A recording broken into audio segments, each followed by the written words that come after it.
ഹൃദയം നല്ല ശുദ്ധമായിരിക്കണം, ഹൃദയശുദ്ധി വേണം. വലൗ അന്ന അഹ്ലൽ ഖുറാ ആമനു, ആ ഗ്രാമത്തിന്റെ ആളുകൾ ഒരു ഗ്രാമത്തെ തകർത്തെറിഞ്ഞ് നശിപ്പിച്ചതിന്റെ ശേഷം അല്ലാഹു പറയാണ്, ഒരു ഗ്രാമത്തെ ഒന്നാകെ തകിടം മറിച്ച് തകർത്തെറിഞ്ഞതിന്റെ ശേഷം അല്ലാഹു പറയാണ്, വലൗ അന്ന അഹ്ലൽ ഖുറാ, ആ നാട്ടുകാരായിരുന്നുവെങ്കിൽ, ആമനു, സത്യവിശ്വാസികളായിരുന്നുവെങ്കിൽ. സത്യവിശ്വാസം നമ്മുടെ ഖൽബ് നന്നാവണം, ലാ ഇലാഹ ഇല്ലല്ലാഹ് അവിടെ കുടിയിരുത്തണം, ശിർക്കിനെ പാടെ ഒഴിവാക്കണം.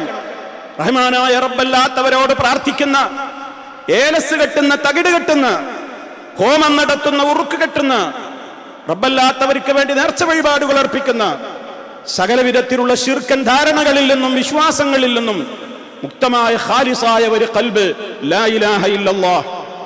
ഒന്നാമത് അതാ വേണ്ടത്.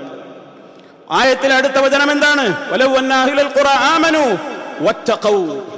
വത്തഖൗ, ജീവിതത്തിൽ അവരുടെ എല്ലാ കാര്യങ്ങളും അവർ സൂക്ഷ്മത പുലർത്തി കർമ്മങ്ങൾ വിശുദ്ധമാക്കിയിരുന്നുവെങ്കിൽ, നല്ല സൂക്ഷ്മതയോടെ ജീവിച്ചിരുന്നുവെങ്കിൽ, കർമ്മവിശുദ്ധി വേണം.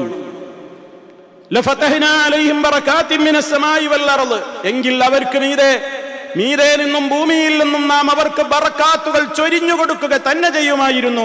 അല്ലാഹു പറയാണ്, നമുക്ക് ബറക്കത്ത് കിട്ടാനുള്ള ഒന്നാമത്തെയും രണ്ടാമത്തെയും കണ്ടീഷൻ ഈമാനും തഖ്വയുമാണെന്ന് ഞാനോ നിങ്ങളോ അല്ല പറയുന്നത്, നമ്മെ പോറ്റി വളർത്തുന്ന യജമാനനായ റബ്ബാ പറയുന്നത്. വലൗ അന്ന അഹ്ലൽ ഖുറാ ആമനു വത്തഖൗ. പരിഭാഷ എടുത്തു നോക്കി പഠിക്കണം നിങ്ങൾ വീട്ടിൽ പോയിട്ട്. ഈ ആയത്ത് നെഞ്ചേറ്റണം. വേറുള്ളവരെ നേരെ ചൂണ്ടരുത്. ഇസ്തിഗ്ഫാർ നടത്തേണ്ടത് വര. എന്റെ കാര്യത്തിൽ തകരാറുണ്ടോ? മൊത്തം ഒരു സമൂഹത്തെ പറയാം, ഒരു കൂട്ടരെ പറയാം, പക്ഷെ ഇന്ന വ്യക്തികാരനാണ്, ഇന്ന ആളുകാരനാണ് പറയാൻ പറ്റൂല. നമ്മളൊക്കെ അതിൽ അപരാധികളായിരിക്കും. അതുകൊണ്ട് തന്നെ ഈമാനും തഖ്വയും എൻ്റെ എത്രത്തോളം വിശുദ്ധമാണ്. രണ്ടാമത്തെ കാര്യം അതാണ്.